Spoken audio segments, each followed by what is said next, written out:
Thank you, everyone, and welcome back from lunch. I hope you met and were able to speak with people. I certainly did, and it's been wonderful getting to know everyone in this event. It's a very intimate event, and I'm continually struck by the quality of the speakers, the important information they've had to share with us, and I know that this afternoon is going to be just like that, and continue to make this event something special. So now I'd like to introduce our next speaker. He is a very talented structural engineer who is really multi-talented in all different materials, but has also an incredible capability with wood. David Moses is the principal at Moses Structural Engineers, and he will talk about constructed Canada tall mast timber. David specializes in mass timber design, long span timber structures, complex geometry, and unique structural applications. It's been my pleasure to hear him speak before, and I think you're going to really enjoy what he has to share with you. Over to you, David. Thank you. So, switch me over. Okay, thanks, Luigi. Thanks, everybody. Good to see you. I will try to keep you awake after that nice lunch. As Luigi was talking, I was thinking, this is, you talk about networking and just over your career, you meet a lot of people, and it's interesting to me to see how we all kind of know each other in different ways, and we've known each other for many years. We've hired a bunch of your graduates, and they've all been fantastic for us. So thank you to you and George Brown for what you've done for us. And I'll get on with it. So yeah, I'm going to talk about the kind of context of mass timber in Canada, looking at and kind of finishing off talking about tall mass timber, but I thought it would be useful to kind of look at where we stand and just kind of take a step back, like a historical point of view, see how did we get here, and what are we doing? And really, it is a story of developing new technologies, and we have a strong history of that here. But we also have a history of adopting technologies and doing something called technology transfer, where we look at good ideas that we've seen elsewhere and we try to apply them here. So we like to think of ourselves as leaders, but we're not always the leader. And even though we have a huge forest resource in this country and one of the biggest in the world, especially sustainably harvest forests, we aren't always the ones that come up with the great ideas for how to use that forest well. And sorry, I'll just mention then, I decided I'd kind of look at a timeline that predates my career by a little bit, not a lot, and kind of give you a sense of what sort of happens every decade. And the decade seems to be the right unit of time in the construction industry, because if you have a new idea today, the odds are by the time you start promoting that idea and you do the testing and the development of ideas and approvals, it probably won't make it to market for about 10 years. And that seems to be pretty consistent. And so I'm going to take you through a little bit of what I see as my version, I guess, of the history, where the development, we had a very strong forest sector in terms of product development. Our forestry techniques have been really strong as well. But in terms of product development, in the 1980s is when we started seeing new products coming to market. And those are things like Paralam and OSB and new uses of the material to be more efficient and create much stronger, more reliable products. In the 1990s, we kind of switched into connections. And there was a race that was on to look at, from an engineering point of view, how do you connect wood components? So if you have beams and columns, what's the best way to connect them and come up with new ideas? And then in the 2000s, we kind of shifted into this idea of machining. And this is where a lot of the innovations coming out of Europe started affecting how we were doing work here in Canada. By 2010, we shifted into the first use of CLT in Canada and the United States. And that started to sort of accelerate some of the ideas that we've been doing. And I'm going to get into this in more detail in a few minutes, but I just wanted to show that it wasn't until about 2015 that we started to see the actual building codes start to evolve to allow for these new ideas to make their way in for wood and wood products. So even though back in the 1980s, all these ideas were starting to evolve, we didn't really get to that point in the building codes. So a lot of things were getting built in advance of the codes actually being there. So they had to be evaluated in a different way.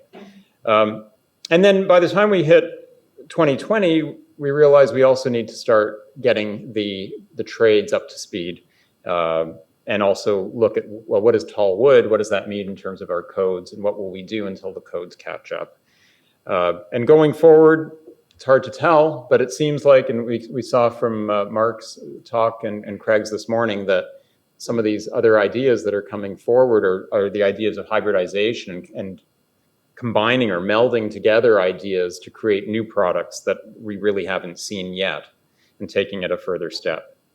So going back, I mean, we do have a culture and a history of building with wood in North America, no question about it, from the indigenous peoples who are here using natural materials, including wood, and then the Europeans coming in and bringing some of their ideas from their practices, and then being exposed to really large-sized timbers.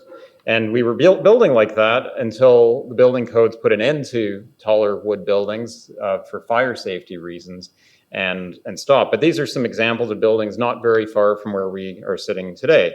And they use things like really, really interesting looking cast iron column caps, which are very functional. And now we try to recreate that in our tall wood buildings and the way these work. So they already knew how to do this 100 years ago, and we're just trying to reuse some of those ideas.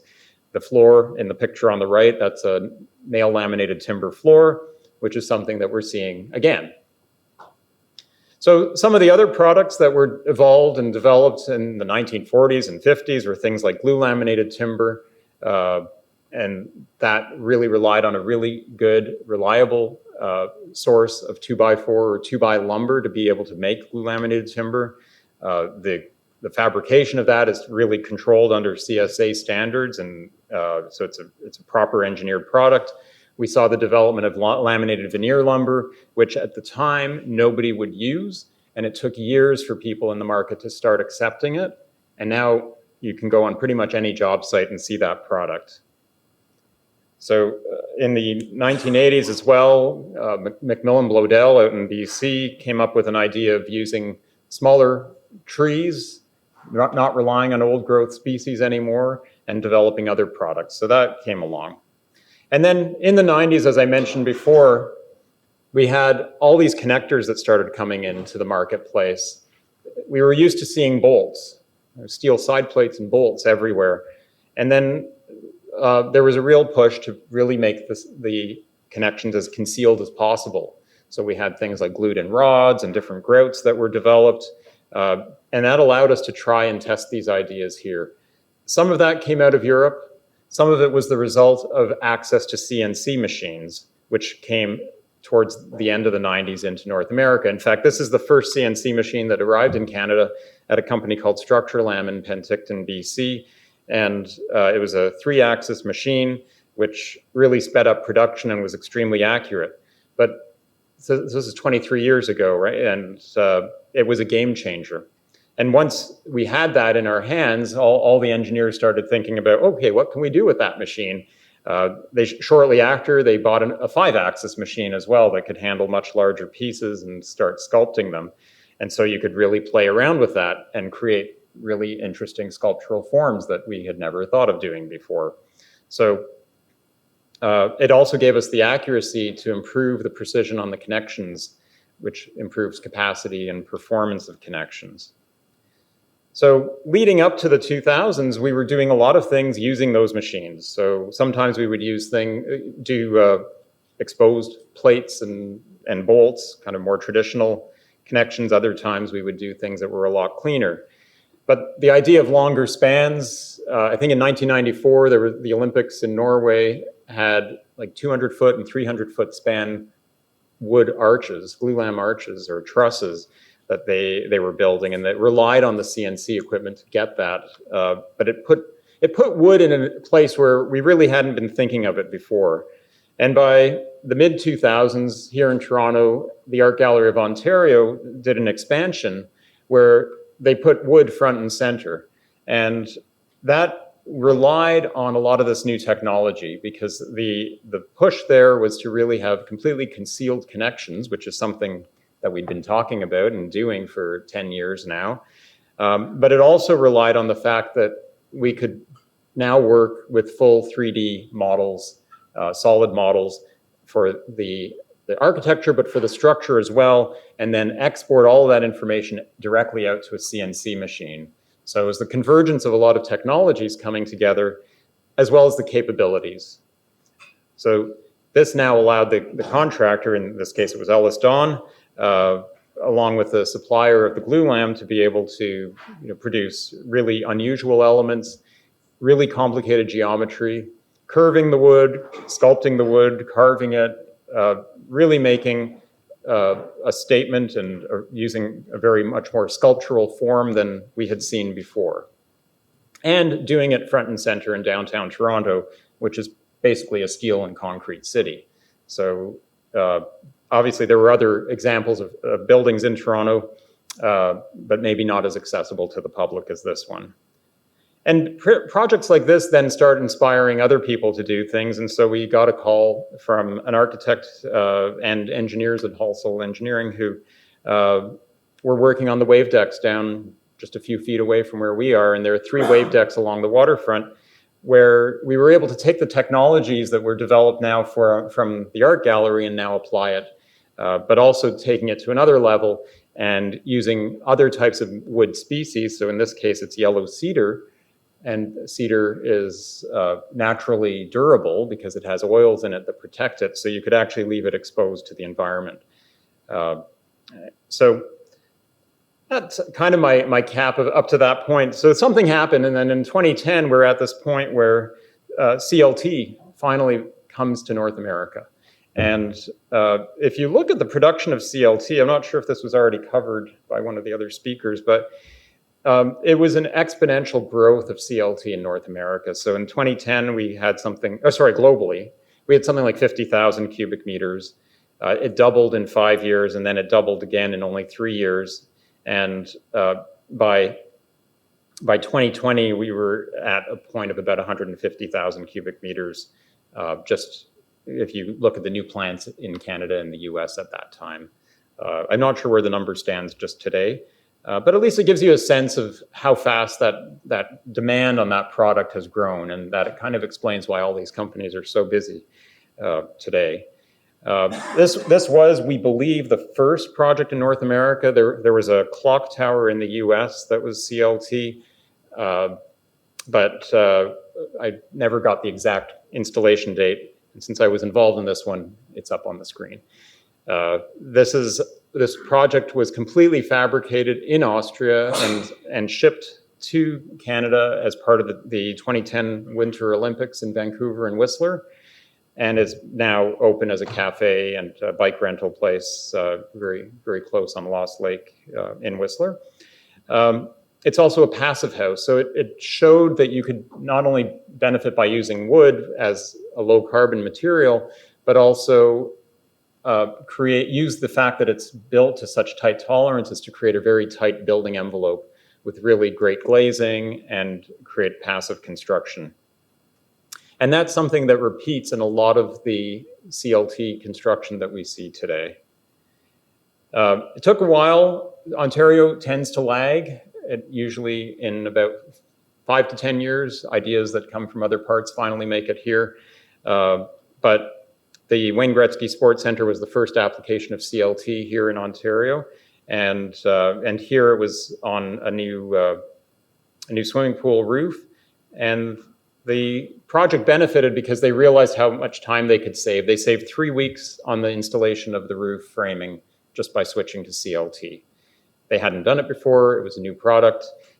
This product was actually made in Canada, and I think so. It might also be the first Canadian application of CLT in Ontario as well. They learned things like the fact that you can work from the top down. You had to practice other safety measures, but it went very well. And then at the same time, in parallel, this toy store in the Ottawa area was built completely out of CLT with a steel roof.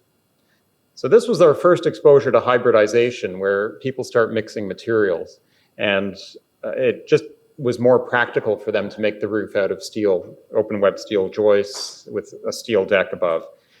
Half the building is a storefront where people can come in, and the back half is a warehouse that's used to supply the front, but also for online sales. What's interesting here is all the glue came, all the CLT came from a company called Binderholz, so a European supplier. And at the time, we weren't really scrutinized about it because none of this was in the building code. So we did get a peer review, and we did ask for extra test results and reports to make sure we understood the products we were dealing with. The same as we did with the Austria house in 2010. And also the builders didn't know anything about the product or how to install it. So a representative came from Europe, trained the crew locally, and then left. And that was enough to get them going on it. So it was basically tilt-up construction. You can see the temporary bracing in place. We were developing our own hold-down connectors that you can see on the bottom left before there was anything in the code about that or any standardized products available here in North America. The interior, all wood exposed, it has helped their sales.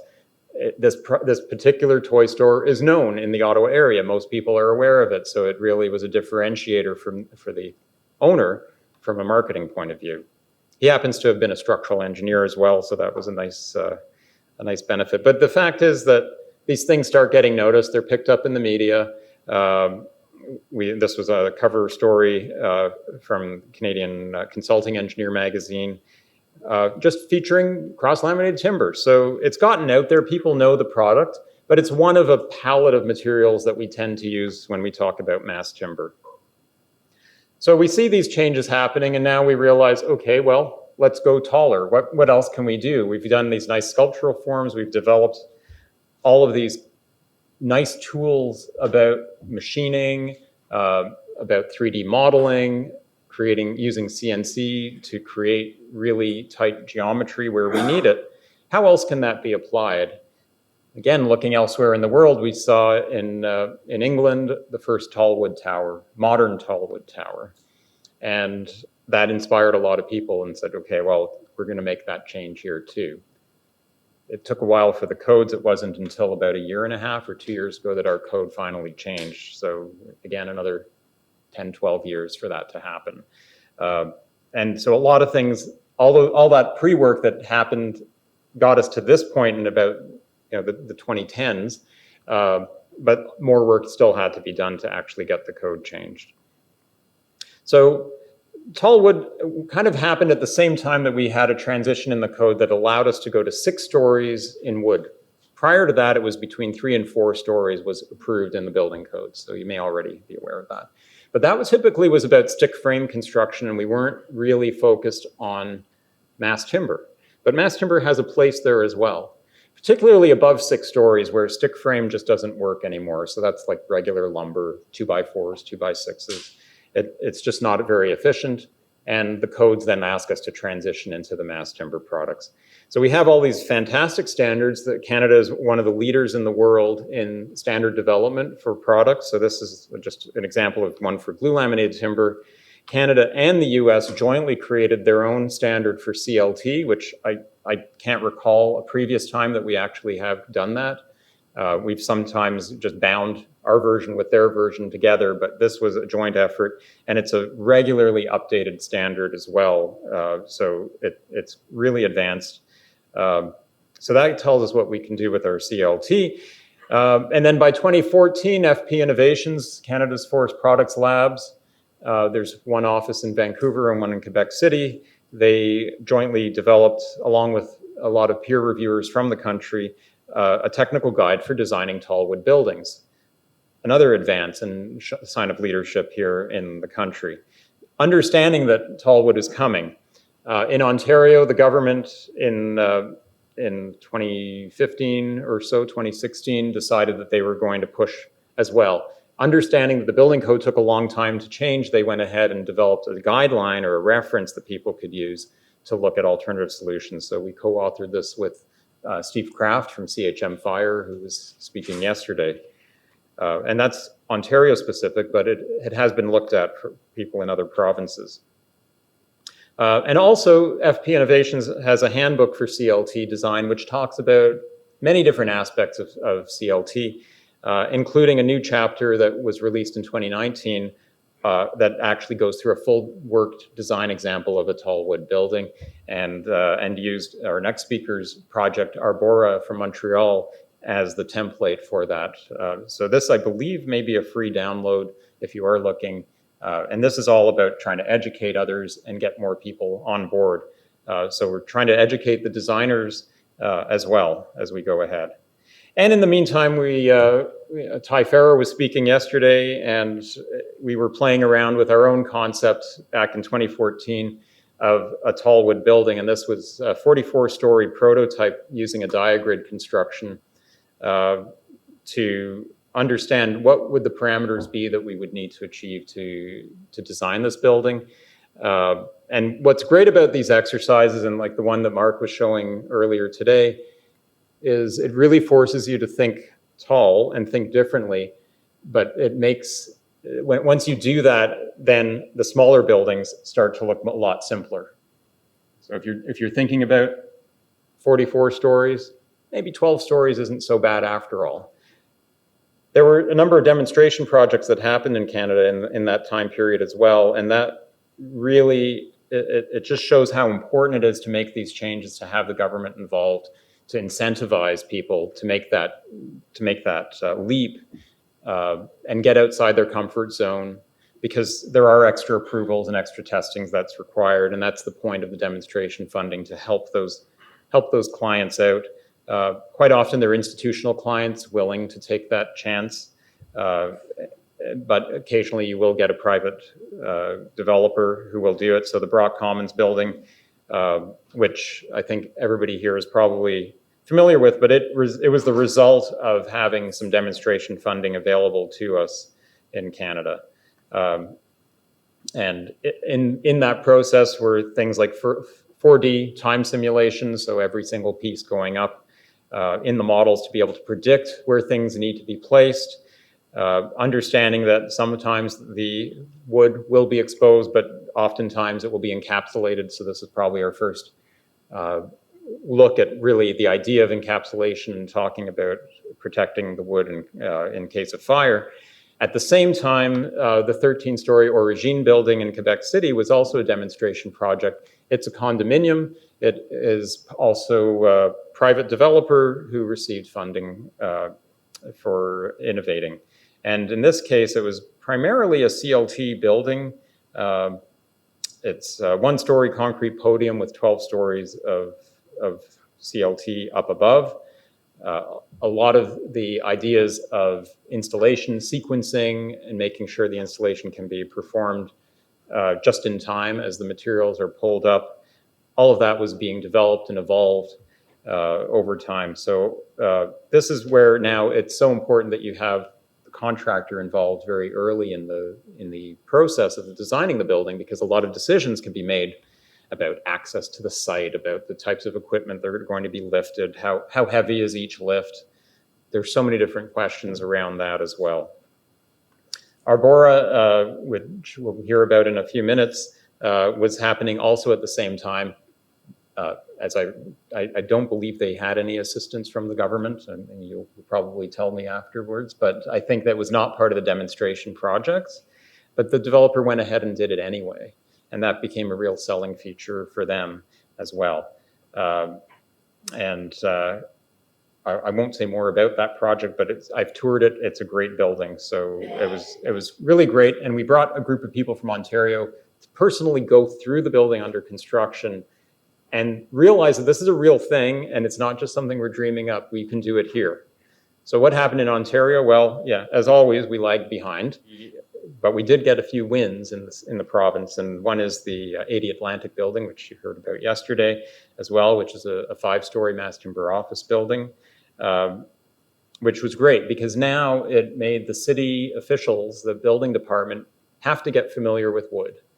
And at the time, still not in the building code in this way. So they educated themselves and they were very proactive about it. It was great until people started to move to different departments and retire. And then all that institutional knowledge was lost and we had to wait for a new crew to come through and get them educated on this again. But thanks to a lot of people pushing, and I believe you had people from our house here earlier this morning. I wasn't able to make it.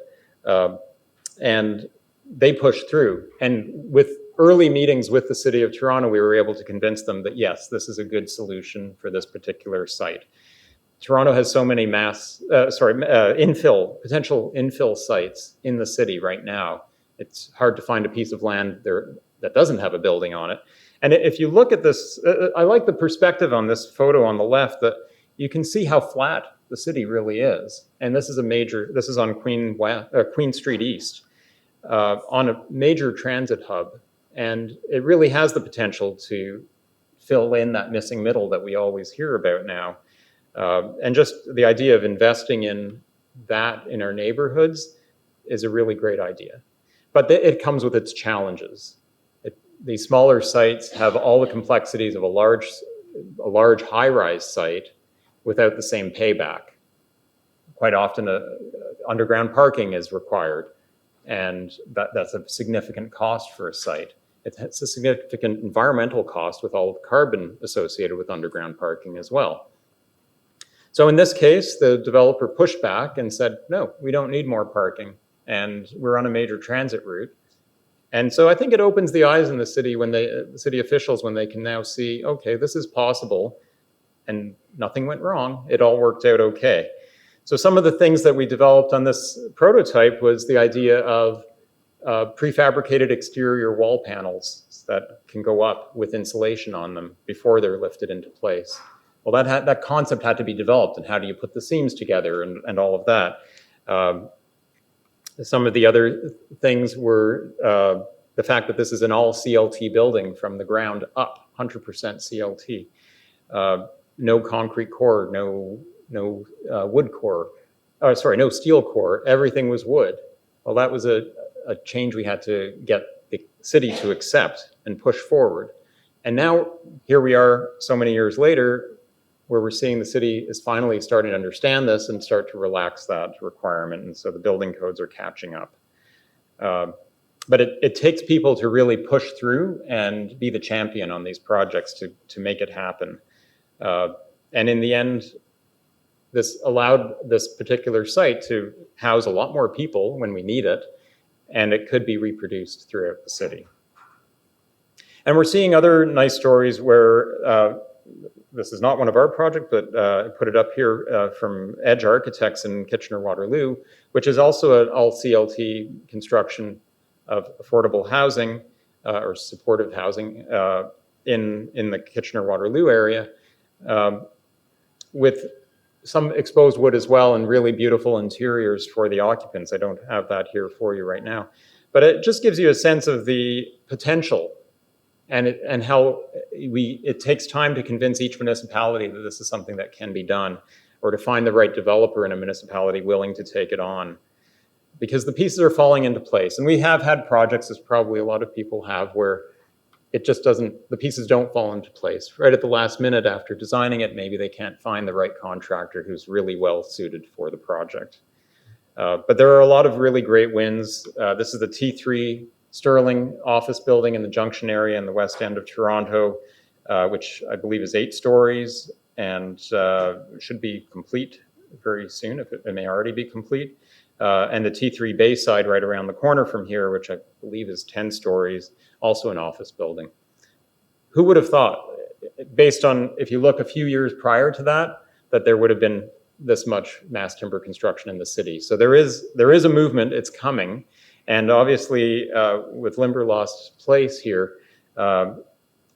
that's also going to obviously have an effect on people's perception. And again, so important that that this gets done. And I remember driving up to Limberlost the first time and actually going to the wrong building down here at the waterfront. I went to Bayside by mistake because they're so close and they're mass timber buildings going up at the same time. Like, didn't think that was going to be possible in this city. Although I do get lost a lot, so maybe that doesn't say much. And coming soon, if you may not already be familiar, but the academic tower at the University of Toronto is going to be the next big thing, and it'll be 14 stories once it is complete. So another academic building. So some of the holdbacks, the things that we realized was affecting the contractors' decisions and also developers and their uncertainty was whether or not there really is a workforce available that can be qualified and do this work. And yes, we have a very proactive workforce in Ontario. In the Toronto area, Local 27, the Carpenters Union, they run and operate the Ontario College of Carpenters, and their focus is on safety and rigging practices and all of these things that really tie into creating these buildings. That it's one thing to say, yes, from an engineer's point of view, we can do it. Somebody's got to build it, and it's got to be done right and safely.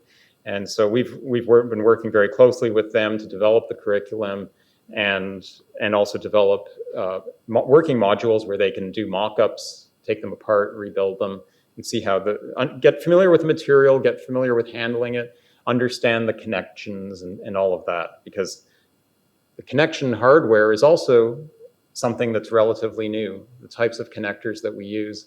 I mentioned in the 1990s there was a lot of development.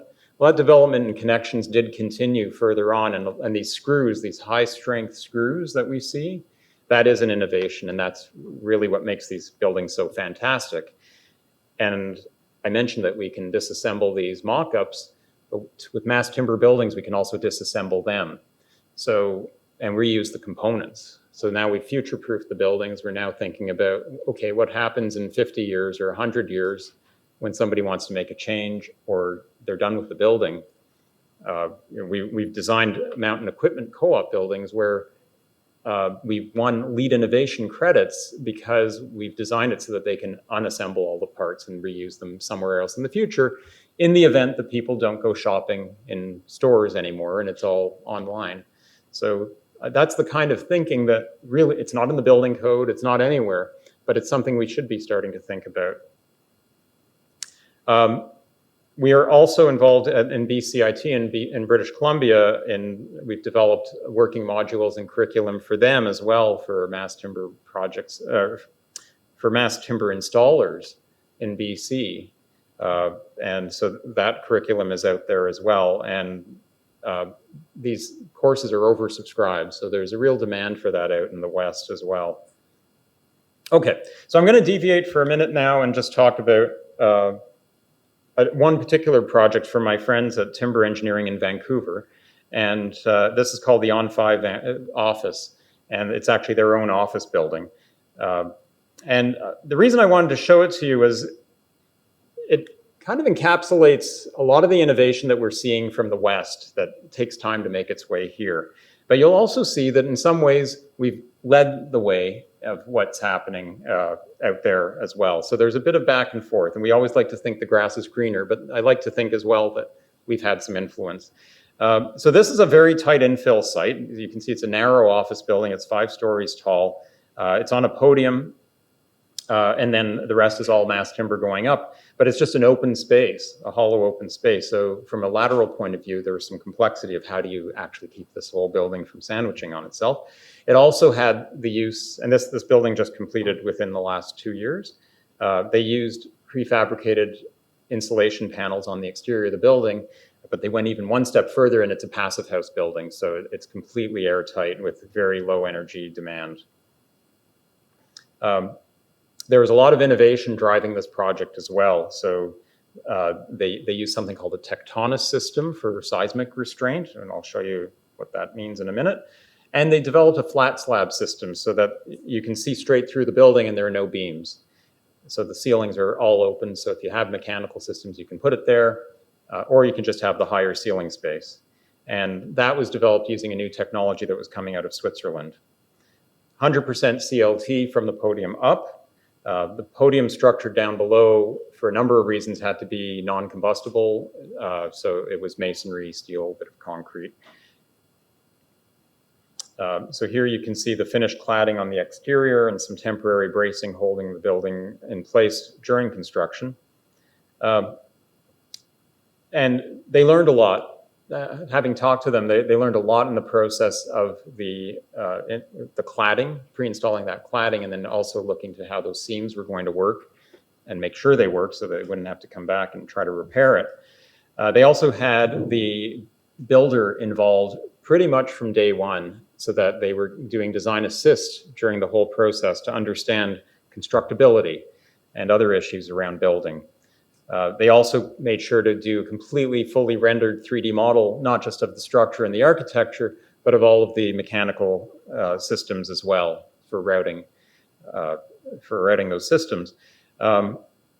Even today, I find it very hard to sometimes get the mechanical, like we'll be asked to do the structural and the architectural in Revit for BIM, but mechanical is lagging. So that's probably we're gonna see it more and more on the larger projects, yes, but not on the smaller ones. So hopefully that transitions. And here you can see the application of certain wraps that are used for the building envelope. And again, the tight tolerances in CLT make it really amenable to creating tight building envelopes. I mentioned the flat slab system. The incredible innovation here is CLT is really, even though it's a cross-oriented or cross-laminated, so it has capacity in two directions, because it's a long rectangle, as a slab, it really only spans in one direction. And that's really where it's been lagging. If there was a way to make a really wide panel and make it continuous, then we would have a two-way spanning system, just like a concrete slab, which is basically every building downtown Toronto, every condominium has a two-way slab system. So what do you do? Well, this company called TS3 in Switzerland developed a system where you can bond the edges of the CLT together on site. So this fellow is pouring the special bonding agent into the edge, and now the CLT can span in two directions. Absolutely fantastic. I didn't believe it when I first heard it, but it works. I went to visit with them and spent some time with them in Switzerland. So that's a fantastic step forward. The next item that I'd mentioned was something called Tectonus, which is a connector that you can see on the left side. It's actually the one in orange, which was developed in New Zealand by a Canadian structural engineer who lives there. He's a professor there and practicing engineer. And it's meant to absorb seismic motion. So this tall wall that you see on the right has one tectonus on each of the ends of it. So if the earthquake hits, that wall will sway side to side, and these will absorb all of the energy of the earthquake down at the base. So great idea, really important in high seismic zones. So everywhere up and down the west coast of North America, California, all the way up into British Columbia, this is the kind of thinking that needs to be done. And it's been used in a few buildings so far. We don't see this as much in Ontario because we're not in a high seismic zone. However, the numbers for seismic loading keep changing. And on some of these bigger buildings, this is the type of solution we may need to start looking at. So just be aware that that's out there. Just a few views of the temporary bracing going up and the ledger system going in for the floor system. Even though it looks more or less like a simple rectangle, no building is all that simple. There are always openings and access for stairs and for elevators. And so you can see that there is some complexity in the geometry, and pre-cutting all of these panels is really important. And that's all of what was developed in the 2000s in terms of that technology getting placed right here, just using it in a different way. Here you can see the installation, and they actually had to close down the street for this particular lift. So, but the idea of closing down a street is quite often not acceptable. And that was part of the great thing that happened on the V6 project on the Queen East, where we didn't need to close the street. The sequencing was developed in a way, and the building was laid out in a way to avoid that. But this was a very deep floor plate, and I guess that they had no choice. You can see in the next image just how long and how deep that rectangle is. There is an alleyway from behind, so that would have been a consideration in the planning. So this is a video, and how do we start? There we go. So just a bit of time lapse. So you can see the panels going in on the exterior with the cladding pre-installed, temporary bracing going up. Now all of this was also simulated in a video before construction. So a full 3D simulation of sequencing the entire building so that they could go in and make changes before they actually had to do the installation.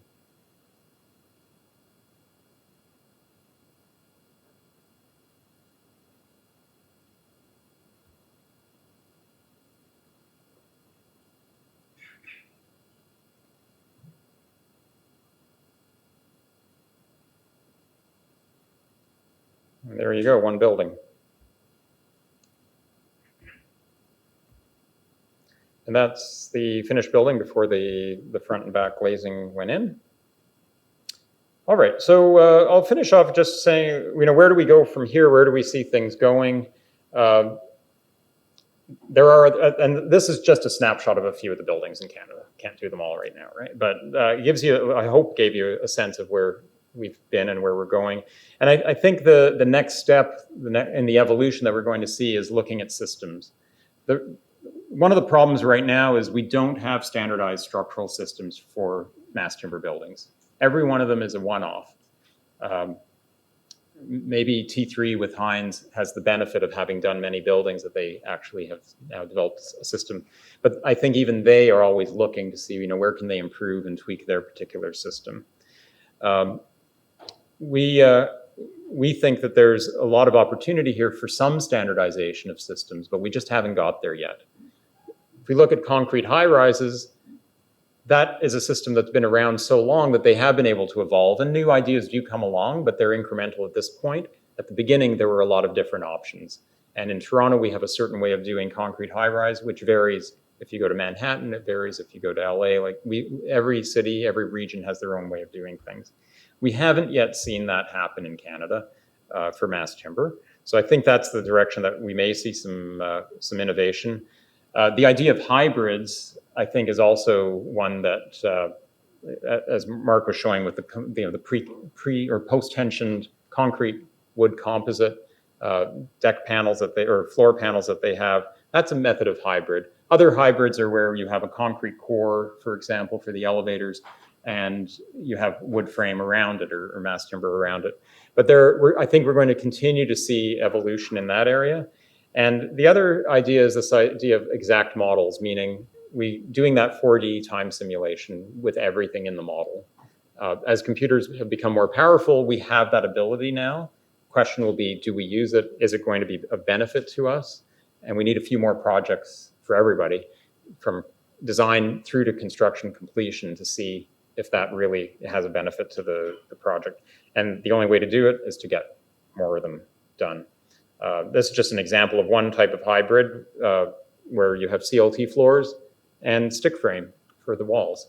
Again, this will only work up to 6 stories, but it gives you a sense that, well, maybe you don't need CLT everywhere, and maybe other materials can step into those areas for us.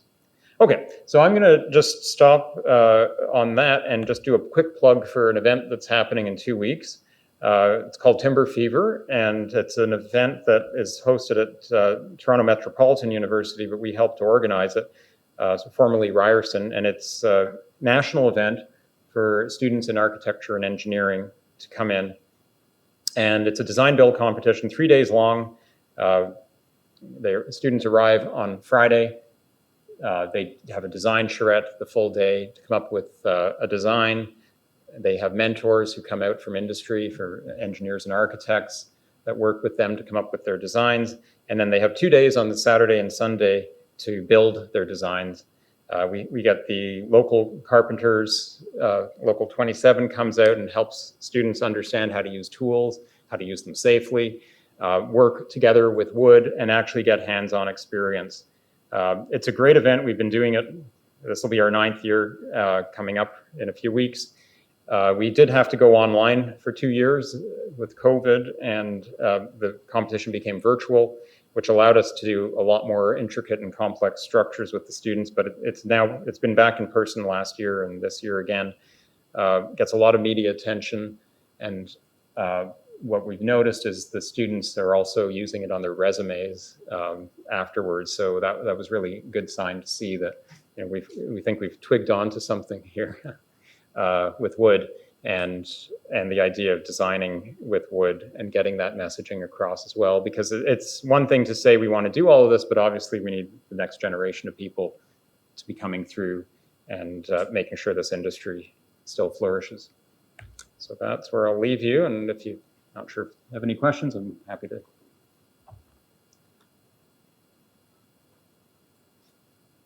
Thank you, David. So we have time for one question from the audience if you want. Got one there from Mike up there.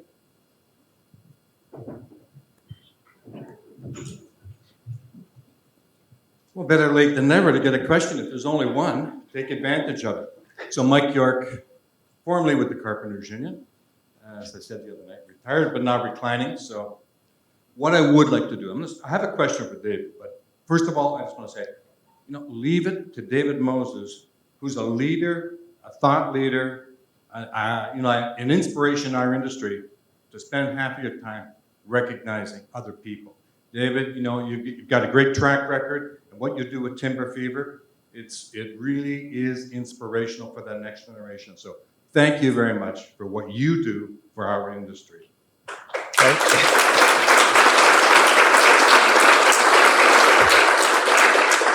So my question is, and you really look like you've given us a great bit of history and some ideas for the future. But somewhere along the line, I feel like, in Ontario, I know that in BC and Quebec, the provincial governments are instrumental and strongly supporting their wood sectors and the construction sector around mass timber. I don't see that happening in Ontario. What do we need? And I could throw it out to Luigi. Is anyone from the provincial government here at any level, which I believe they need to be, they should be here, but I can't answer that question. So my question to you, David, is what do we need to do to get the leadership at the provincial level, and maybe even the provincial and the federal level, on board with seeing what's really the potential of more wood, less CO2, but also for our Indigenous communities in the north of Ontario and elsewhere? I think that if we can drive that in the south, in the construction sector, in our major cities, that can have huge benefits for Northern Ontario. So I'm throwing it out to you. What do we need to do to get our provincial government on board with this? That's a loaded question. I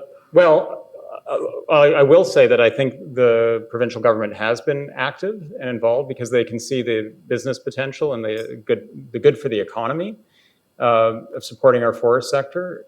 Forestry is not as big as other sectors in this province, so it doesn't get all the attention we think it needs. But we do know that we've hosted events where we take people up to the north and from here and tour the forests, actually get a tour of a working forest so that they can understand how that works and understand how it's done sustainably and ask the hard questions about, well, is this really sustainable? And get frank answers from people. And when you're up there, you also realize that these are real people and real communities that are affected by those decisions. So when our decision to specify wood obviously will affect their bottom line. So if we specify more wood and we know that it's sustainably harvested, then it should be a win-win situation. I know the government has been supporting companies in Ontario with the production of mass timber products, which is great. And it'd be great to see more of that. Get them involved, get them out to events like this. I know with Timber Fever, we'll quite often get ministers who come out or local politicians who will come out and walk around the event and meet with the students. They're more interested in the students and the future generation than they are about necessarily about us or the wood. But it's all part of that and the messaging about how this is good and important to the environment. So. And the economy. I think as long as you're always, looking at all of the positive, this checks a lot of boxes, right? And more wood, less CO2. Working with Indigenous managed forests, there are so many now in Ontario, and giving them that recognition and making sure that we're supporting them. and also all of those communities. So it's a big message, but I agree with you. I think we could probably be doing more. I think we could go down to Queen's Park and, just host a small event and start that dialogue if it isn't already happening. Now, I haven't been involved in that, and I'm sure other people have, and Luigi, maybe you have, and others. So, but what a great building right out front here, and an opportunity to host the entire cabinet and get them out here. They did support our building, just to Sure. reinforce what you said, and they have been supportive, but we have to think going forward what more they can do. I think there's so much more that they can do. Thank you so much. Appreciate it, David.